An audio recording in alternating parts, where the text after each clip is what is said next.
Bismillahirrahmanirrahim. Assalamualaikum warahmatullahi wabarakatuh. Alhamdulillahi wa kafa, wassalatu wassalam ala rasulillahil mustafa wa ala alihi wa sahbihi wa man wafa amma ba'd.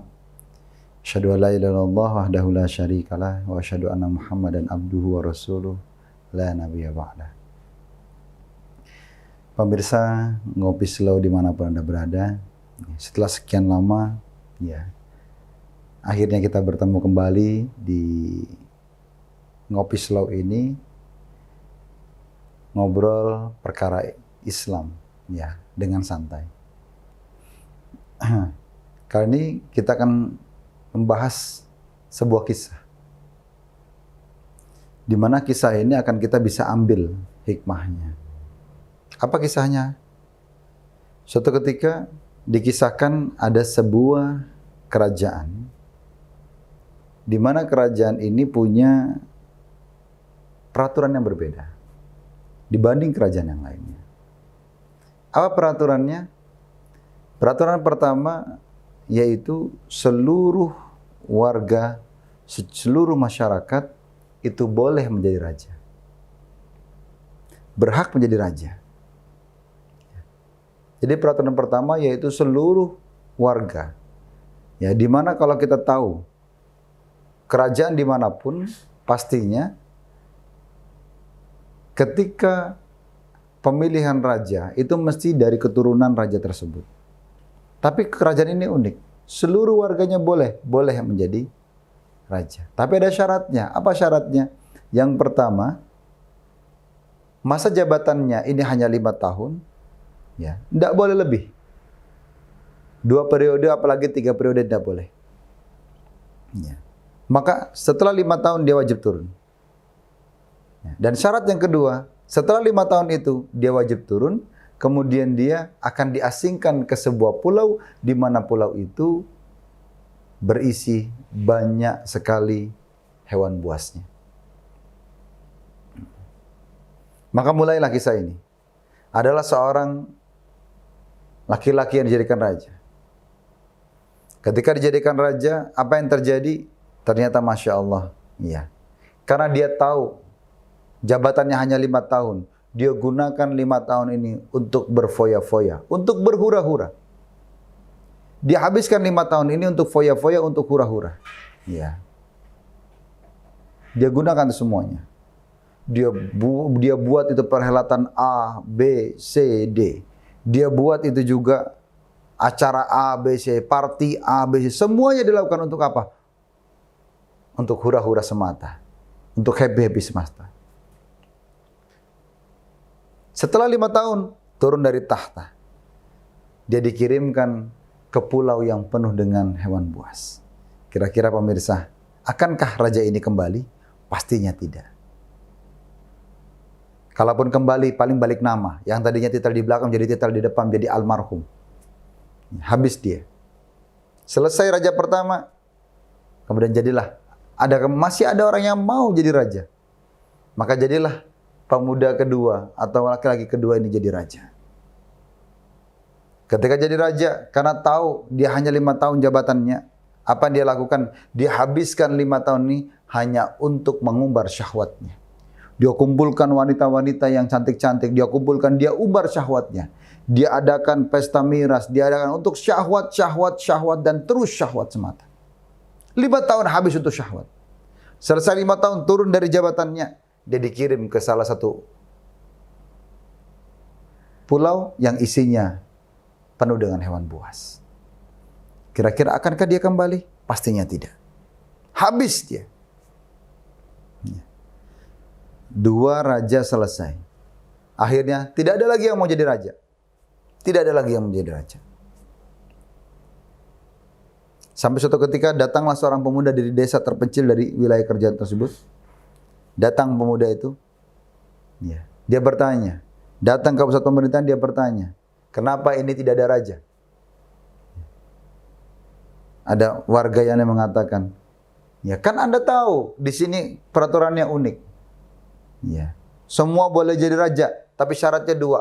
Hanya 5 tahun, yang kedua akan diasingkan ke pulau yang penuh dengan hewan buas. Siapa yang mau jadi raja? Kemudian pemuda itu bertanya, ketika jadi raja, apakah semua yang diinginkan dilakukan? Pasti dilakukan. Apakah semua yang diinginkan akan dipenuhi? Pasti dipenuhi.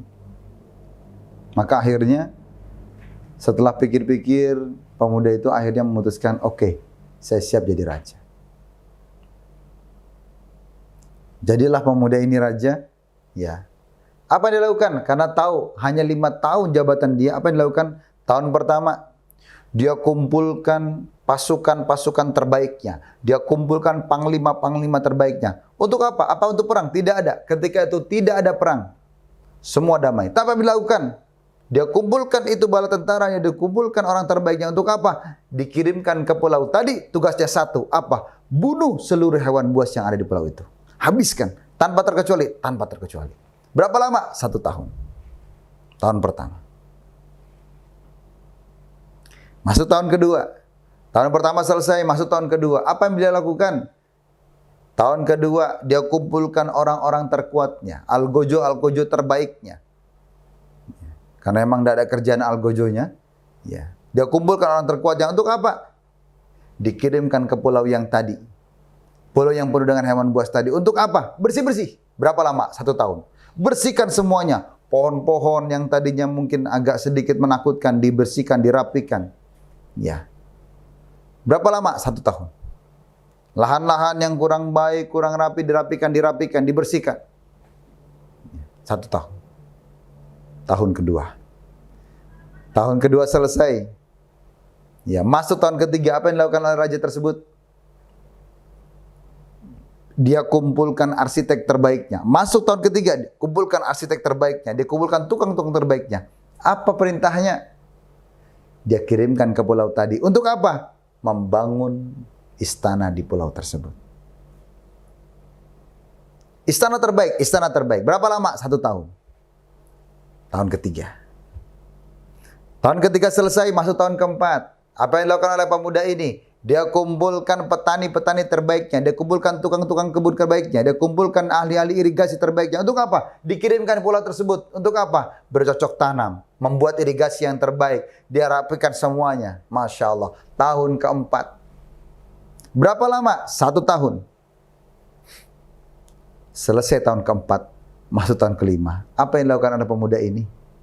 Pemuda yang jadi raja ini, dia tinggal duduk manis, duduk nyaman di atas singgasananya. Kenapa? Tinggal nunggu masa jabatan selesai.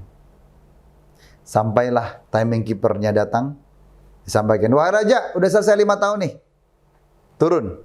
Apa kata raja tersebut? Kata pemuda tersebut yang jadi raja, saya sudah nunggu Anda dari tahun lalu. Saya ingin buru-buru ke pulau tersebut. Tahu pemirsa, kenapa dia buru-buru ke pulau tersebut? Ingin buru-buru ke pulau tersebut? Karena pulau tersebut sudah siap semuanya di sana. Masyarul muslimin, rahimakumullah. Sesungguhnya apa sih yang kita petik dari kisah ini? Sesungguhnya kisah ini adalah kisah ilustrasi. Ilustrasi bagi kehidupan kita. Ilustrasi bagi akhirat kita. Pulau yang penuh dengan hewan buas, itu ilustrasi dari yang namanya akhirat kita. Ingat pemirsa, kita semua bakal ke akhirat. Kalau tadi diilustrasikan sebagai raja, iya, di mana ada masa jabatannya, akan dikirimkan ke pulau tersebut. Sama, kita pun juga akan dikirimkan ke akhirat. Cepat atau lambat kita akan dikirimkan ke akhirat. Kalau tadi dalam ilustrasi tadi, ya, raja tadi ada waktu 5 tahun, kita pun juga punya batas waktu. Bukankah Allah sebutkan di Quran surat 21 ayat 35, kullun nafsin za'iqatul maut. Wa nablukum bisyarri wal khairi fitnah wa ilaina turja'un. Jelas kalimatnya di situ. Kullu nafsin za'iqatul maut. Setiap yang bernyawa pasti akan wafat. Kita akan wafat dan kita semua punya batas waktu kita. Kalaulah waktu kita ini dibandingkan dengan Rasulullah, umur kita maksimal 63 tahun. Maka Anda yang berumur 60 tahun, tinggal hitungan jari saja kalau dihitung seperti umurnya Rasulullah. Dan bagi Anda yang umurnya 50 tahun pun masih bisa dihitung dengan jari. Dan bagi Anda yang masih muda, jangan merasa diri Anda itu nyaman. Jangan merasa diri Anda itu aman. Kenapa? Karena mati tidak ada yang tahu. Umur tidak ada yang tahu. Tidak mesti yang tua duluan, yang muda belakangan, tidak bisa. Kenapa? Berapa banyak orang yang masih muda pun wafat. Ingat, kematian bukan masalah umur. Kematian bukan masalah kekayaan. Kematian, bukan masalah penyakit. Maka hati-hatilah. Kullu nafsin za'iqatul maut. Pertanyaannya, kita sudah tahu kita akan wafat. Akankah kita siapkan akhirat kita? Akankah kita siapkan tempat kembali kita? Atau kita biarkan akhirat kita mengerikan? Kembali ke diri Anda masing-masing. Kalau tadi diilustrasikan seorang raja, ingatlah detik ini, saat ini, kita adalah raja bagi diri kita masing-masing. Anda ingin masuk surga, kembali ke pilihan Anda. Anda ingin masuk neraka, pun juga karena diri Anda sendiri. Maka jadilah raja yang terbaik. Persiapkan akhirat Anda. Persiapkan masa depan Anda. Mudah-mudahan dengan pengingat yang simpel ini, kita bisa menjadi hamba-hamba Allah yang akan dimasukkan ke dalam surganya Allah Subhanahu wa taala. Mudah-mudahan dengan pesan singkat ini, ingatlah, jadilah raja yang ketiga. Persiapkan akhirat Anda. Ketika Anda persiapkan, Anda akan tenang. Bukankah Allah akan memanggil kita, ya ayatuhan nafsul mutmainnah, irji'i ila rabbiki radiyatan mardiyah, fadkhuli fi ibadi wadkhuli jannati. Mudah-mudahan kita termasuk dalam orang-orang yang ditenangkan oleh Allah Subhanahu wa taala. Maka persiapkan akhirat Anda, kejar sedekah Anda, kejar wakaf Anda, kejar infak Anda. Karena ternyata yang bisa membuat kita membangun istana di surga adalah karena jariah kita. Dimanapun Anda berada, silakan berwakaflah untuk diri Anda sendiri.